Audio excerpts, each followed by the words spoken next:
Hey everyone, welcome to Massachusetts Sports Central. This is our NFL Power Rankings after Week 3 of the regular season.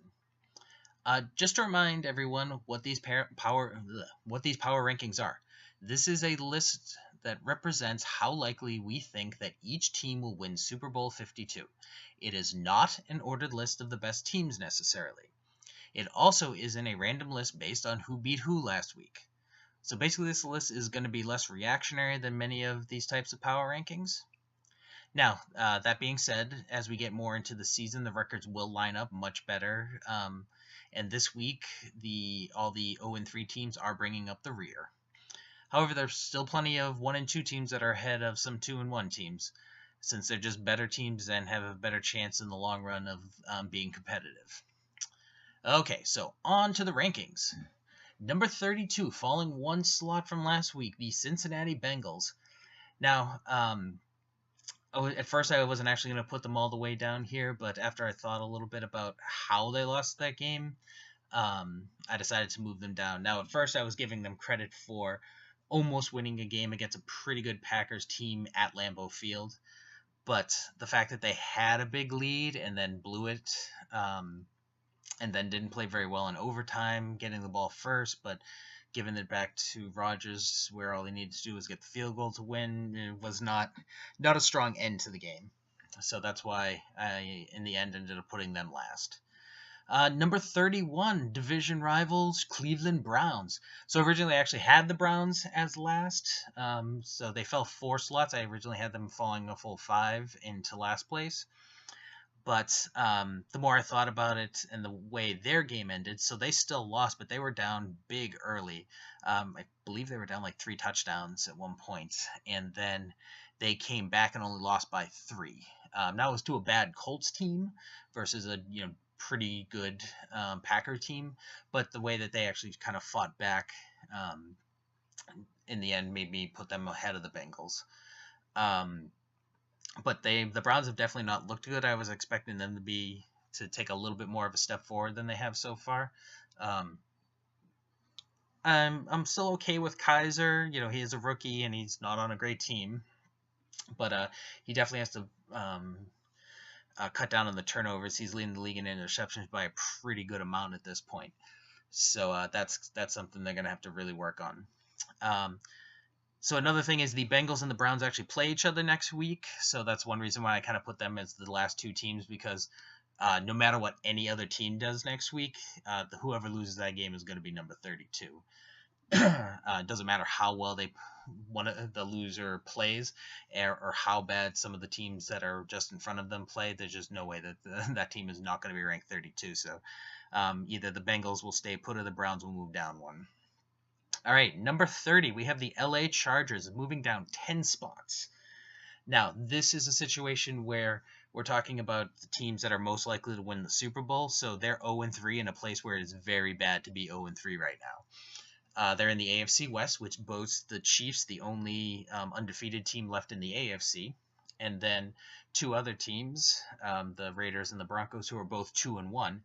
And frankly, it might have put the Chargers last if it wasn't for the fact that both the Raiders and the Broncos pooped down their pants this week and lost games that they were favored in, and very easily could have won if they had played better. Obviously, if you watch those games, they were neither. Well, I mean, the Broncos were competitive in their game for the most part, but the Raiders were never in their game.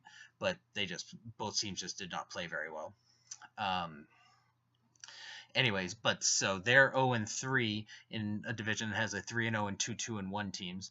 They had lost to the Chiefs this week, so not only are they 3 games behind, but they're also losing the head-to-head tiebreaker.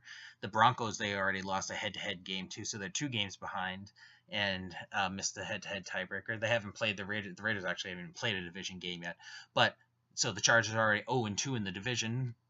So the Raiders haven't played a game yet, but they're already up 2 in the loss column right there for them.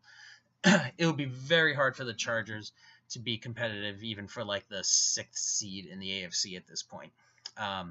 Given the fact the other 2 teams right ahead of them lost, they still have a glimmer of hope. I actually would have said that if both the Raiders and Broncos had won, they'd pretty much be looking at just waiting to be mathematically eliminated at this point. They're a little closer than that, but not a lot. All right, number 29, moving down one slot, the San Francisco 49ers. So the Niners actually played a very good game against the Rams this week on Thursday Night Football. They very well could have won that game if it wasn't for that bad offensive pass interference call at the end that's stymied them. Maybe not. You never know. But they certainly would have had a chance. And so this is a situation where they are 0-3 in a place where it's, if you're going to be 0-3, it's not as bad as it could be. So right now, the aforementioned Rams are leading the division at 2-1. So, they do have the head-to-head thing going there. But, I mean, they're only the division winner is not as good as the one the Chargers have to deal with. And it's the Rams, who are not the best team in the division. They're better than I thought they were going to be. I thought they were going to be terrible this year. And they have definitely played better than I would have expected. But by the end of the year, I do not suspect that they are going to win the division, nor even be a serious playoff contender. Probably still the best team in the division is the Seahawks, who are 1-2. They did beat the 49ers for that one win, but they are only one game ahead of the 49ers. So that's why the Niners are a little bit higher than some of the other 0-3 teams, because circumstantially they are more competitive in the division, which means they're more competitive for the playoffs. And to be competitive for the Super Bowl, first thing you need to do is get to the playoffs. The end. All right, number 28, the New York Football Giants. Oh, the indignity that they are actually ranked behind the Jets. Giants fall 12 spots this week.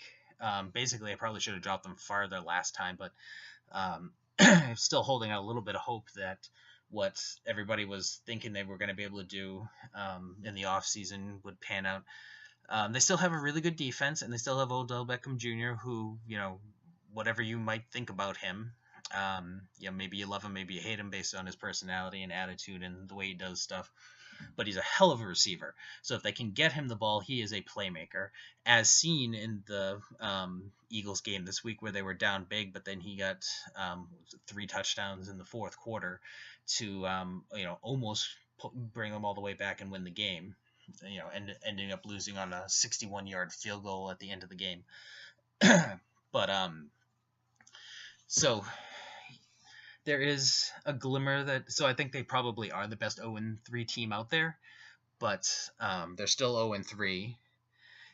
It's not quite as bad as the Chargers situation where there's one team that's 3 games ahead of them, but all the other 3 teams are all 2-1, and they already lost head-to-head to both the Eagles and the Cowboys, so they have a pretty tough hole to dig out of to be competitive in the division at this point. Maybe they can, but I think that the Giants are pretty much done if they can't really, really turn things around starting next week and go on a long winning streak. All right, number 27, the aforementioned New York Jets, moving up 5 slots.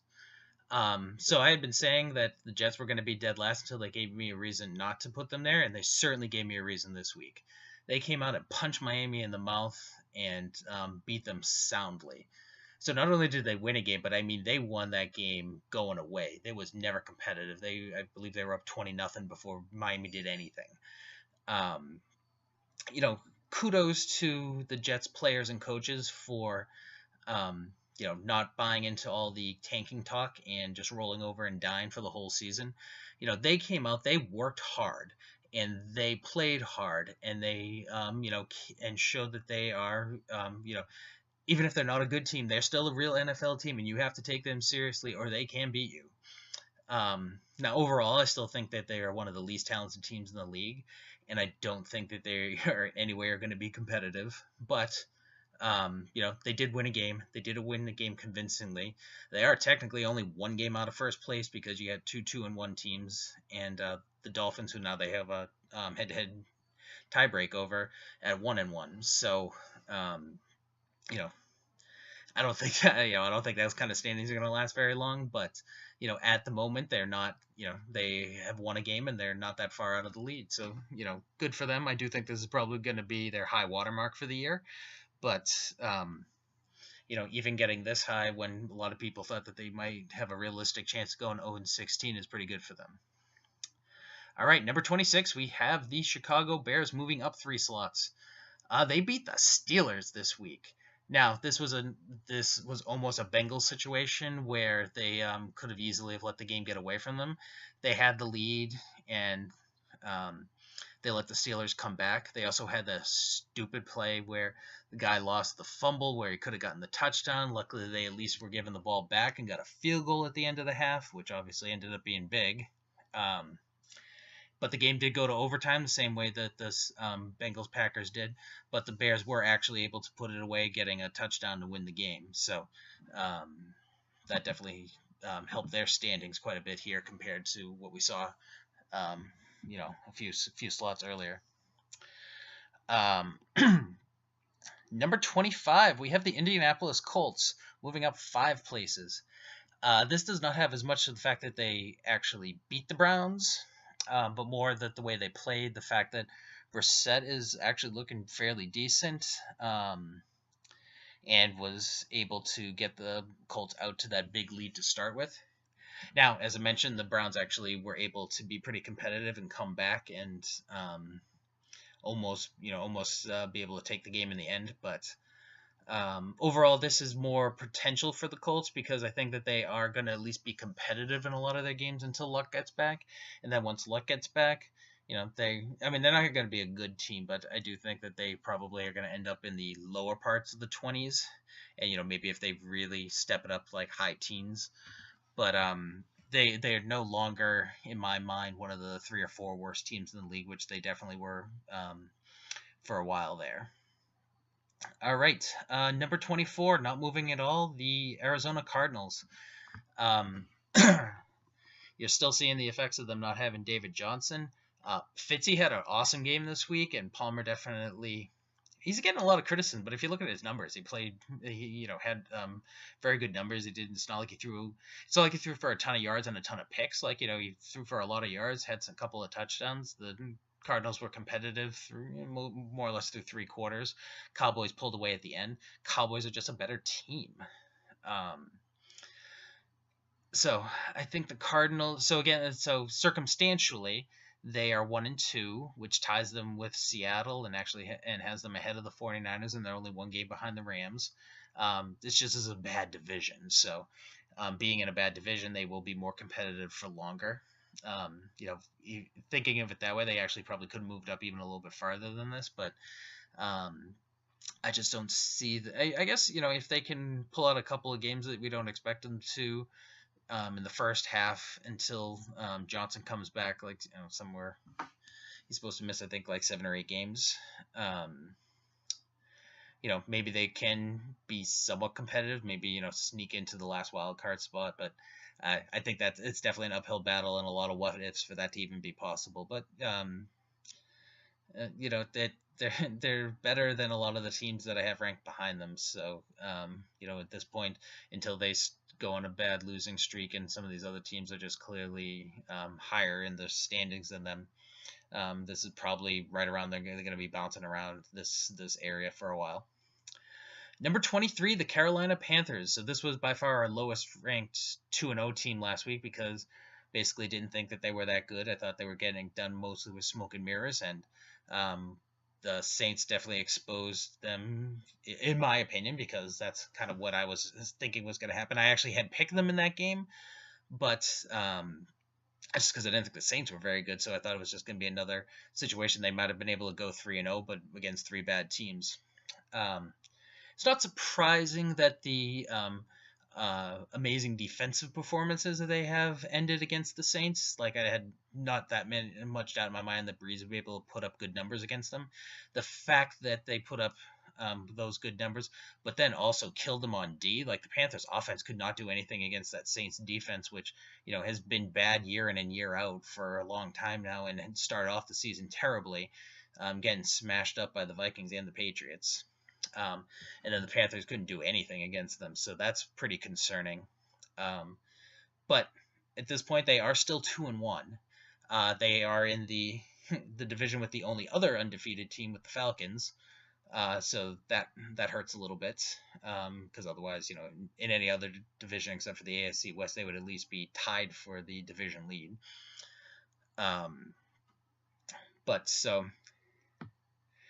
So they're still somewhat competitive, but that's a pretty good division. So I do expect that. I don't think they're that good, so I do think that they're gonna lose more games than they win at this from this point on.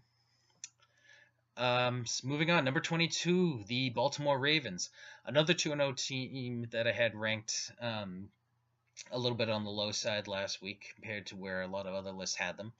But again, it's because I didn't believe that they were as good as their record and some of those performances said based on the competition.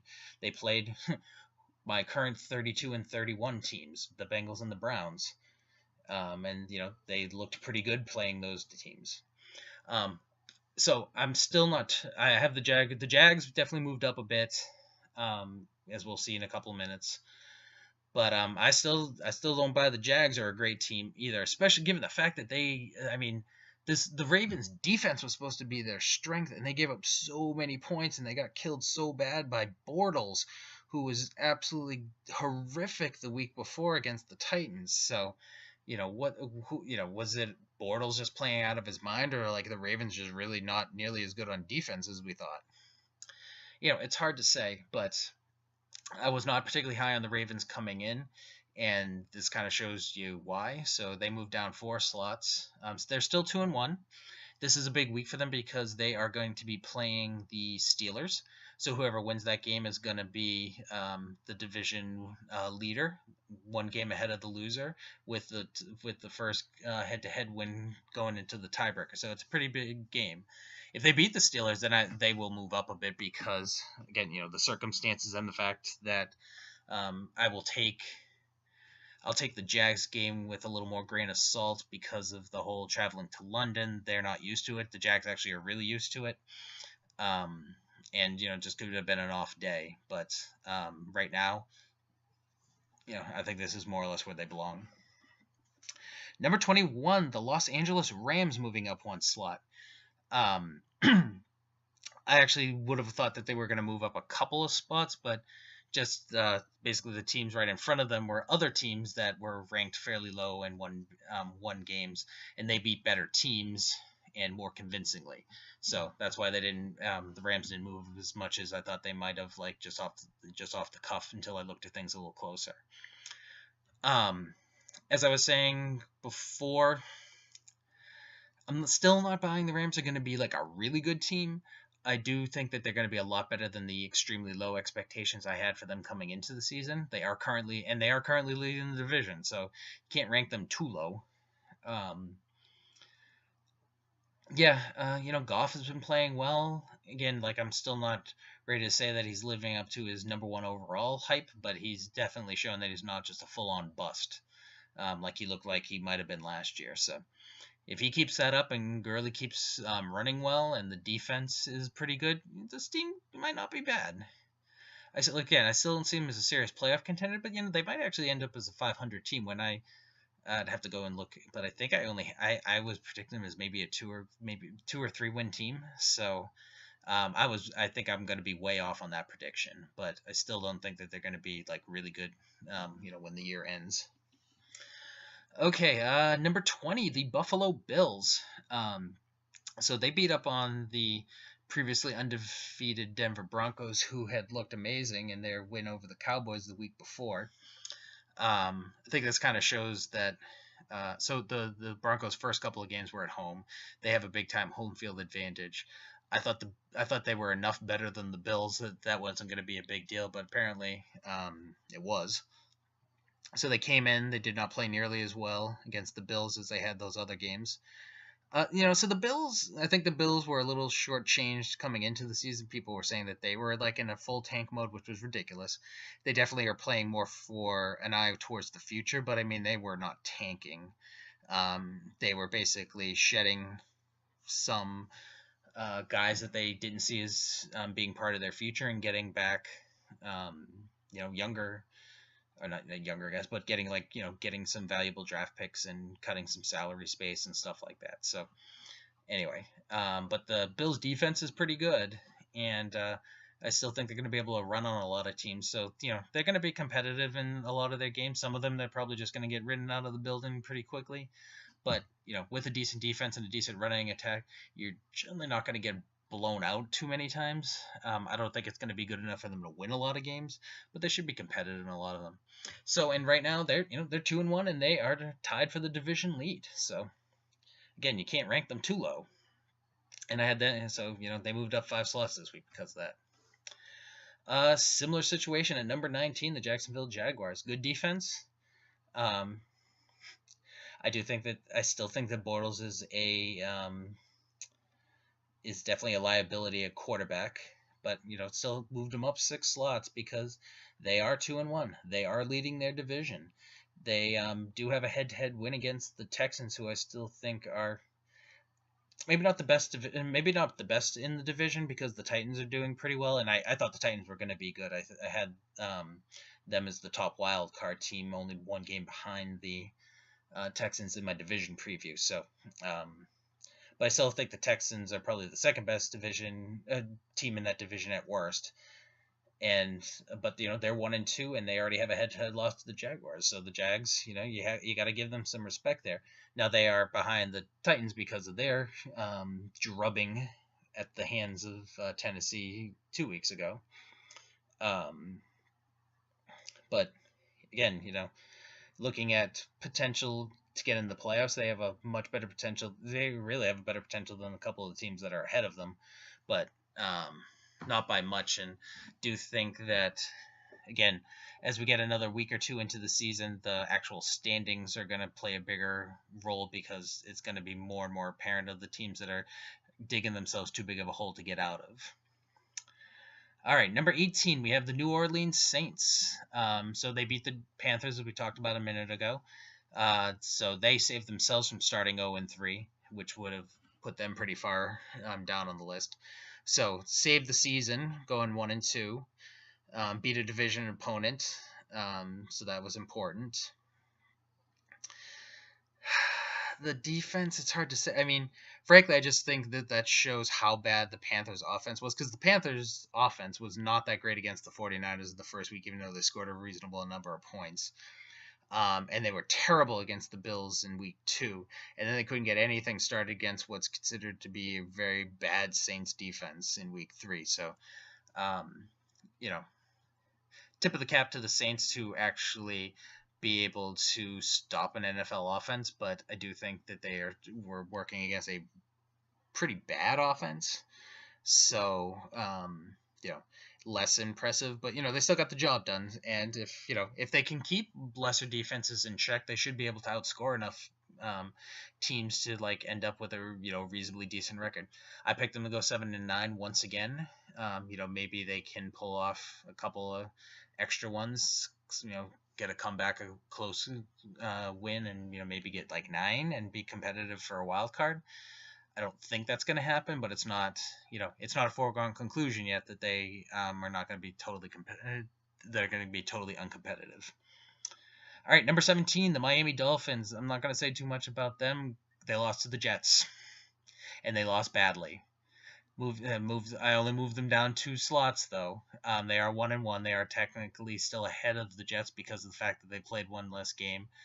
But if they weren't that impressive the first week against the now 0-3 Chargers, so I still needed a couple more games to see where Miami really is. But that was pretty pitiful performance this week. And I could have dropped them a lot farther, but I'm giving them the benefit of the doubt for at least one more week. Number 16, the Houston Texans, dropping 2 slots. This is one of those things, except for the fact that I couldn't justify putting them behind a lot of the teams that are just ahead of them. Because I first was thinking it's even in a losing effort, maybe I'll actually give them a boost. But in the end, I guess the fact that, yes, the offense did a lot better. It was a little bit of Watson's coming out party. Let's see if that was just he had a good game, or if that's he's going to be consistent from here on out. If he is, then the Texans will be a little more dangerous because now they actually have an offense. The defense definitely was not great compared to how they are generally considered and how they've played against some other teams. Or, well, one other team, because they weren't that great in the week 1 either. Though I guess a lot of that had to do with all the turnovers and stuff that they had. But anyway, I did in the end hesitate to even consider moving them up or um, keeping them where they were because the defense struggled. So they kind of have to get both, got to do both at the same time. Have the offense play a little better while the defense still plays up to their potential. If they do that, then they are going to do pretty good. And the fact that they're 1-2 is not going to mean very much. I do think they have the potential to go on a reasonably good streak, but again, we'll see where they're a team that could walk back up into the higher in the standings where originally was thought that they would be, or they could fall pretty fast if they can't start winning some games and putting together consistently good defensive performances with reasonable offensive outputs. All right, number 15, the Tampa Bay Buccaneers, moving down 5 slots. So they got waxed by the Vikings, which in and of itself I wouldn't have thought much of, except Bradford was still out, so they got killed by Case Keenum. Journeyman backup is probably being a little too complimentary of Case Keenum. So that's disturbing. I'm going to say that it's probably more of a one-shot, like, oh man, we just had a bad day kind of thing. But again, so similar to Miami, this is only their second game, so definitely think you got to give them a little more time to figure out exactly who they are. But I'm not comfortable having a top 10 team that got brutalized like that until they show me something a little more. Obviously, they looked really good against the Bears the week before, but I don't hold the Bears in high regard, though they did play the Falcons tough in week 1, and then obviously they beat the Steelers this week. So maybe the Bears are not as easy and out as might have thought they were going to be, but still, this is the Bucs are still a little bit of an enigma to me at this point. Number 14, the Washington Redskins. Skins killed the Raiders this week. Really start to finish, they dominated both sides of the ball. Which is surprising. I'm not too surprised that they were able to score on that defense. I am surprised that they were able to completely shut down the Raiders' offense. And like the final score was not even nearly as competitive as like that looked, and it was not a particularly close game. So they're 2-1. They're tied for the division lead. They do have a head-to-head loss to the Eagles, so technically they'd be behind them because of that. But otherwise, not playing too bad so far. So the Skins could be sneaky better than expected.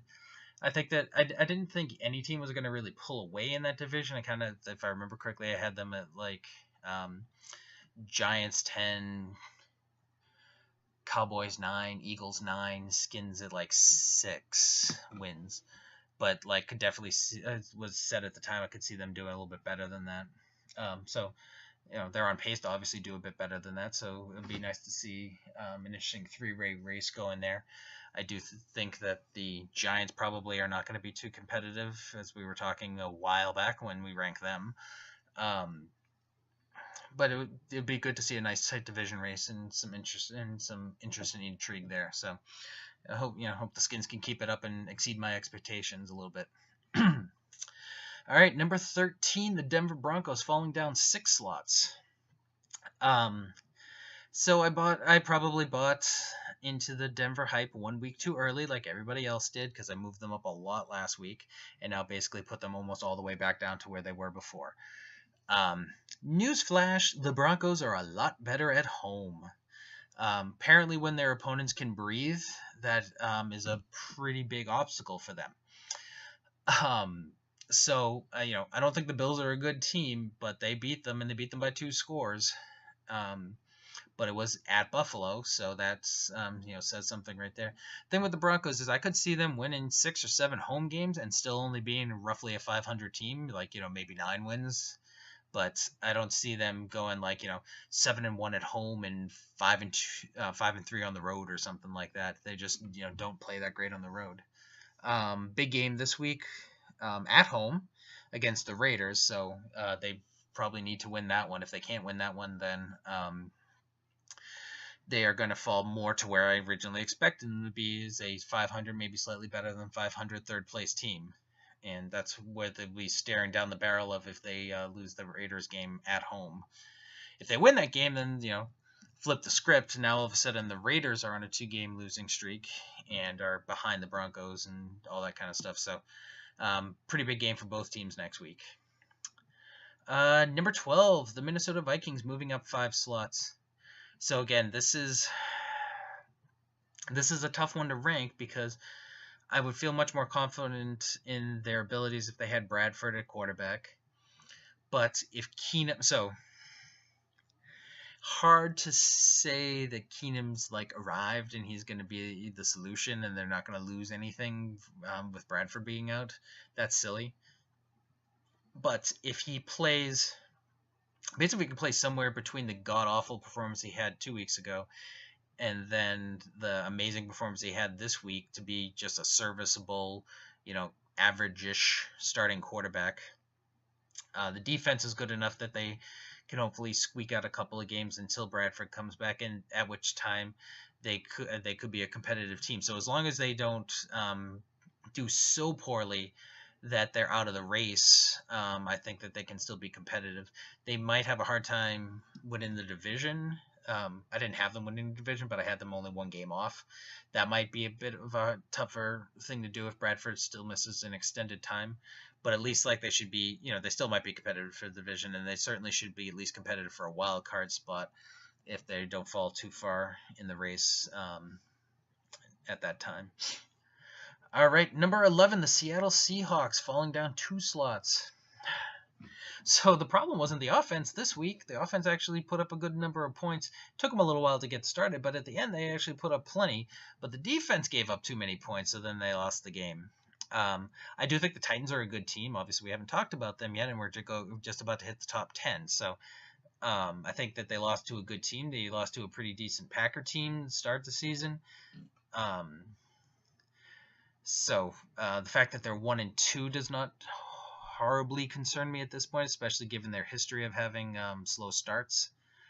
So, again, if they lose again next week, if they win this week and then lose the following, at some point the records, as I said, are going to start taking a bigger effect on where these teams are. But right now, especially given, as I mentioned when we talked about the other NFC West teams, the Rams are first at 2-1. Then the Cardinals and the Seahawks are tied at 1-2, and the 49ers are 0-3. So the division is still right there for them to take. So that's why they didn't fall farther. And frankly, they're probably going to have to lose a couple more games, or the other teams are going to have to really step up while the Seahawks are losing games for them to fall too much farther than this, just because I still have them penciled in as a almost definite playoff spot. All right, number 10, the Dallas Cowboys. They were playing a tough game against the Cardinals, ended up winning by a couple scores. In the end, they moved up 2 slots. Losing at Denver is not a crime, but they did get killed so bad in that game that it's still hard to know exactly what to think of them. What I do know is that they are clearly better than the Giants at this point. I still think they're better than the Skins. Obviously, we haven't talked about the Eagles yet, so I don't necessarily think they're better than them. It'll be interesting once those teams play and see if they can expose each other and take commanding is probably too strong a word, but to take the upper hand in the division once they start playing each other. So also, there seems to be at least a small chance that Elliott might still have to serve some of his suspension. They're going to have a hearing, but from what I'm hearing about the hearing, is that the most likely thing is it will end up similar to the Brady thing, where they'll hear it, but they're going to push it back to some future time, which will be after the season's over. And if he ends up serving the suspension, probably won't be till next year. If he does end up having to serve 6 games later in the season, then the Cowboys might be in big trouble. All right, number 9, the Detroit Lions moving up 4 spots, even though they lost. So this was one where they almost won it at the last second, had the replay of a call touchdown reversed, and then basically the clock ran out before they could run another play. So that was a tough luck loss. But they were playing the Falcons. The Falcons are a good team. Again, we haven't talked about them yet, so they're going to be a bit higher in this list. They're the only one of two undefeated teams, the only one in the NFC. So, the Lions can hold their heads up high that they, played a good game and, lost to a good team. It's not like, again, it's not like they lost this game to like the Browns or the Bengals or the Jets or something, some team that would be kind of embarrassing to lose a game like that too. Stafford's legit. The defense looks pretty good. I'm going to be interested to see what the defense does when it has to play like the Packers or some other good offensive teams, to see if the pretty good game that they had against a good Falcons offense was real or just played above themselves one game. All right, number 8, the Oakland Raiders, falling 4 slots. Still think this is a good team. I think that the offense just crapped the bed against the Redskins. I don't think the Redskins' defense is as good as they looked, and the Oakland offense was definitely not as bad as it looked. The Oakland defense, though, might be as bad as it looked. So that's the concern there. And again, if they lose to the Broncos again this week, probably are going to move them down a couple more slots. They surely will not be in the top 10 anymore, because they'll be in third place. They'll be for no other reason that would be the case. If they win, then that flip the script, they'll be fine. They'll at least be this high, if not move up a bit from there. Still think this is one of the 4 or 5 best teams in the AFC. But they also, the defense is definitely the bigger concern. Like I said, I think that the offense just had a bad night. The defense, though, we got to see what's going to go on with that, because they gave up a lot of points to the Jets too. Now the Jets scored a lot of points this week against the Dolphins, so maybe the Jets' offense is just better than we thought as well. So it's still too early to know too much. I think once you get 5-6 weeks in, you can really start to look at everything that's happened this season and have enough body of work to determine it. But so for now, the performance was just so bad against the against the Redskins, they had to move them down several slots. Number 7, the Green Bay Packers. That's actually a 1 slot drop from last week, even though they won their game. But that's what happens when you beat one of the worst teams in the league and need overtime to do it, and a little bit of luck on their side. I'm not going to say that they got anybody was playing for them like on the refs or like anything like that, but a couple things had to break their way for it to work out. But they did, and they took advantage, and they won. That's all that really matters. But I'm not convinced that the defense is good. I'm not convinced that the offense is going to have much done. Rodgers is a good quarterback, but he has interception in every game so far this year. So, he might end up having an off year. So we'll have to see how that plays out. After saying that, he'll probably go out and have a 400-yard, 4 touchdown, no interception game or something next week. But and playing the Bears, that's actually not that unreasonable to think. Anyway, I do think that the Packers have more flaws than they originally were thinking. Plus, they have definitely had some injuries. So kind of wait and see if they can overcome that stuff, or if they get some of the injured players back or whatnot.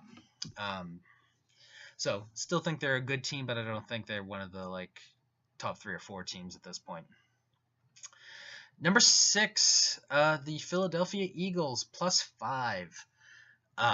So they beat what is now starting to look like possibly a bad Giants team, and they let the Giants come back. But they are 2-1. They have, they beat the Giants. They also have looked good in a couple of their other games. So I think that they're probably the best team in the division right now.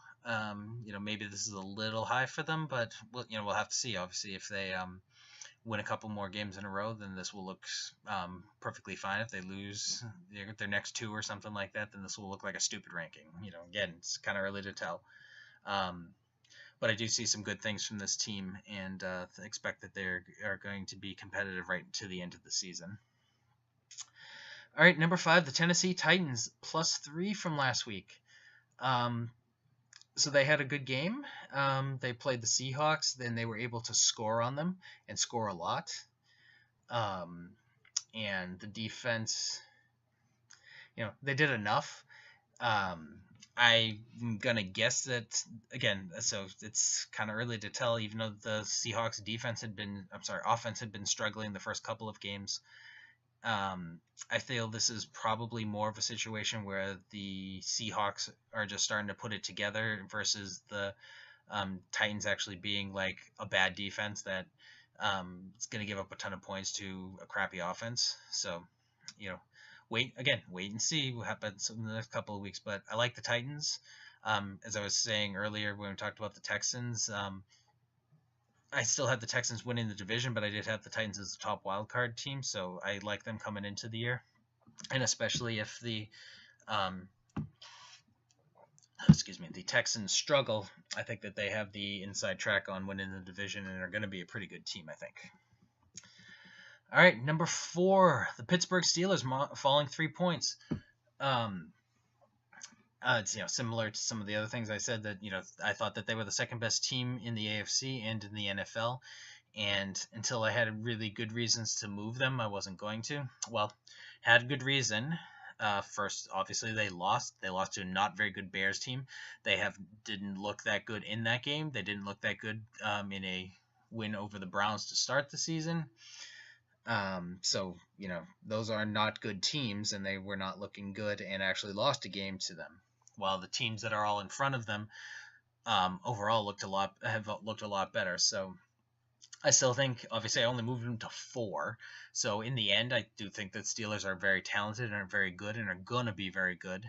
And I think they're probably going to beat the Ravens this week. A little sneak peek for game picks. And then they will be in first place all by themselves. So again, also just the fact they're in a fairly weak division and are likely to win the division and have at least a chance at being able to earn a bye, though the AFC West is strong enough that I think that they're probably playing for the 3rd seed again. But still, that's a home playoff game. That's a big start to a Super Bowl run. So circumstances definitely play a part in the fact that I think that they're still one of the better teams. All right, number 3, the Atlanta Falcons, is the same place that they were last week. Still undefeated. I think the Lions are actually a pretty decent team. So the fact that they got played close is not as disheartening as say when the Bears played them really strong in week 1. So basically, it's the fact that they're 3-0. This week they beat a decent team, and the fact that they killed the Packers the week before, and the Steelers didn't play well and lost their game this week, pretty much has the Falcons still in a strong position. I do think they're probably the best team in the NFC right now. I think that it is the number 1 seed is theirs to lose. So we'll see how it ends up panning out. They have a fairly tough schedule. They still need to play the rest of the AFC East. So they're going to have the Patriots in a couple weeks. That'll obviously be a big test. They have their first place schedule. So, but I think they're for real. Maybe they don't end up the number 1 seed, but they're going to be a top team in the NFC. Clearly, they are not having a Super Bowl hangover. Number 2, the Kansas City Chiefs, moving up 3 slots. From the beginning, I thought they were going to be a good team. Obviously, after they beat the Patriots, they went up to, if not the top spot, like top 2 or 3 spots in most other people's power rankings to begin with. I would say that the Pats win is still their most impressive one, but they definitely owned the Chargers at StubHub this week. And they're 3-0. They're the record-wise, they're the best team in the conference. They are playing in what at this point is the strongest division in the NFL. So if they can keep this up, then they're going to look like a really strong team coming in. But the fact that they are in a tough division makes it a little more likely that somebody could jab them for a win here or there. But, we'll see. They're a good team. I thought they were going to be a good team. At this point, I do think they're the second best team in the conference. And the only one that I actually think, even though the Pats own them in a lot of recent games at Foxborough, the fact that they won pretty big in this week 1 game on the road, makes you take a step back and think that, like, oh, even if the game ends up being at Gillette, they could be competitive. And if it's Arrowhead, it is definitely a different beast. So they're a good team, and I think they're going to be good all year. Just thinking about how good they could have been if they didn't lose Barry. That sucks that they lost him. Would have really liked to see this team go the whole year at full strength and see what they could do. Anyway, all right, number 1 again, not moving. The New England Patriots, great comeback win against the Texans. Defense is definitely a concern. They gave up a lot of yards and a lot of points again. So that's a little bit of a concern. Now, the final score skews exactly how bad the defense was because the Texans did score a defensive touchdown. So you kind of want to take that off the table when you're thinking about how poorly the defense played. But, even if you take away those 7 points, they still gave up 26. So it's not like they were pitching a shutout anyway. Offense is fine. They're the leading offense in the NFL. Most points scored, most yards, I believe, as well. Brady has been playing great. Even in the Chiefs game, I mean, he had a sub 50% completion percentage, but he had a lot of yards. Didn't have any touchdowns, but that's because Gillislee had 3 rushing touchdowns. So, even the bad game, remember, it wasn't that bad. And then the Saints game was great. And then this week's game was amazing. 5 touchdowns, no interceptions. What was it, 300? I think it was, don't have it off the top of my head, but it was like 378 yards, I think. So, not worried about the offense. It's definitely, if there's a concern, it's definitely on defense. But I also am confident that Belichick is either going to make roster moves or coaching adjustments that will, they might not end up being like the top scoring defense like last year. Almost impossible at this point, the amount of points that they've given up in the first 3 games for that to happen. But I expect that they will be a lot better than they are at this point before the season ends. All right, so that wraps this up. Thanks for watching, and please like, comment, and share the videos and subscribe to our channel. You can also follow us on other social media. Facebook and Twitter are both at MA Sports Central. Thanks, and we will see you soon.